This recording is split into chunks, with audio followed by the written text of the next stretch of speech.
Hi everyone, I'm Trip Mitchell, and today we're going to be talking about the keyrenter difference. I'm with Chuck Sloan, and Chuck, you've had a great business career. Tell me a little bit about your background before you came with keyrenter. Before I was with keyrenter, I've owned rental properties here in Utah since 1998. Worked several years as an account executive for National Bank. During that time, I was calling on mortgage companies, so it gave me a nice background on finance and dealing with property owners. One of the things that is so important when you're doing rental property is buying properly. That's an area that keyrenter can really help potential investors or, in some case, absentee landlords.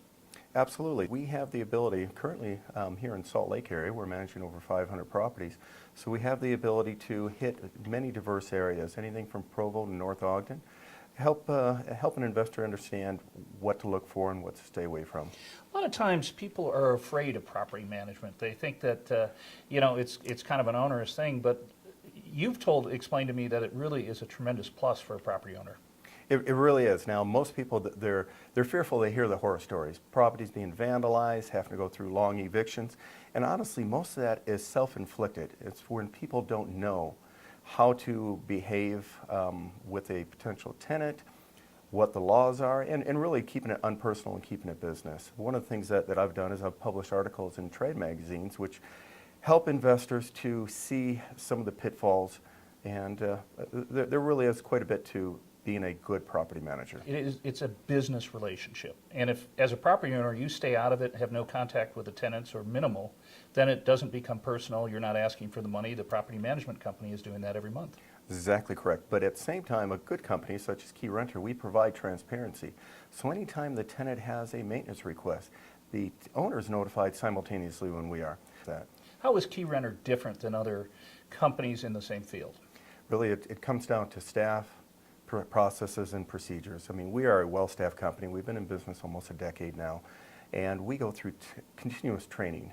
It's our culture that every single week we hold training with our property managers, and that can range from eviction laws, fit premises, habitability, maintenance items. Depending on the season, we'll bring our vendors in to train our staff so that we can problem solve and troubleshoot with tenants prior to having to contact a vendor.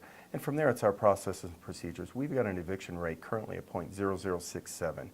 And so we have all the process procedures. Go ahead. 0.0067? That is correct. With hundreds of homes, we have a very low eviction rate. And that's because you pre-qualify? Pre-qualify, heavy screening, and we work with the tenants, meaning our eviction rate is very low. It doesn't mean we don't have turnover. Life happens to people. People go through divorce. People get job transfers, loss of jobs.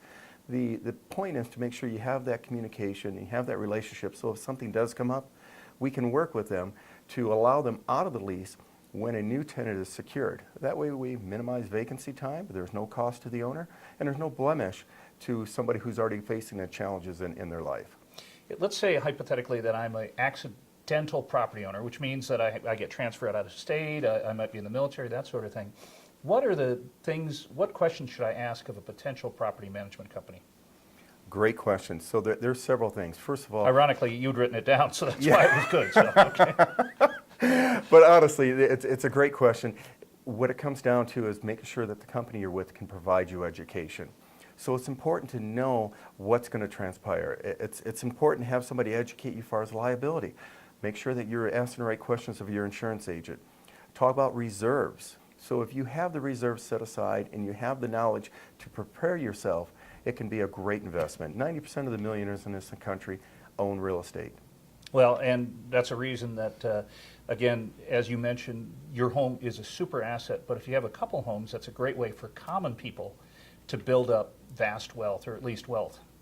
If planned appropriately, even an accidental investor, if their mortgage rate is appropriate in compared to rents, and we'll analyze each home. We help people to anticipate what their rents can be, look at all the cost factors, because there are several cost factors. It's not just our management fee and your mortgage and rents. There's several things that go into it. And what are the responsibilities of a property management company? So I've got a home, let's say in Sugar House, and I go to keyrenter.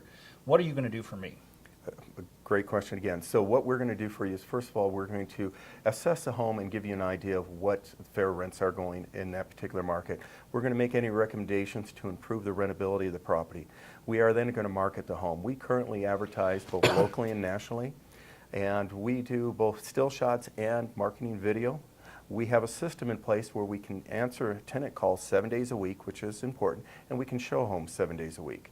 We'll put all the tenants through the leasing, the background checks that I mentioned earlier. We will then document the home so we have a thorough understanding of what the condition of the home is before the tenant moves in. That is absolutely vital that we have a baseline, and we do that through both written form and videos, so that when the tenant eventually moves out, we can treat them fairly and assess them any charges for getting the property back in the condition they rented it, or if worst case, we ever have to go to court. And really, when you engage a property management company, you're engaging us to minimize your risk and provide recourse. Tripp, let me make this clear. Nobody can eliminate the risk of being a landlord. There are always some inherent risks, but a good property management company is going to be able to reduce those risks and provide recourse. If anything happens, regardless of what the tenant chooses to do, whether it's right or wrong, we have the law on our side so we can help you to get the full extent and treat it fairly. It sounds like the key renter difference is transparency, great communication, and above all, you minimize headaches while Absolutely. maximizing money. And that right there is a reason to call Key Renter.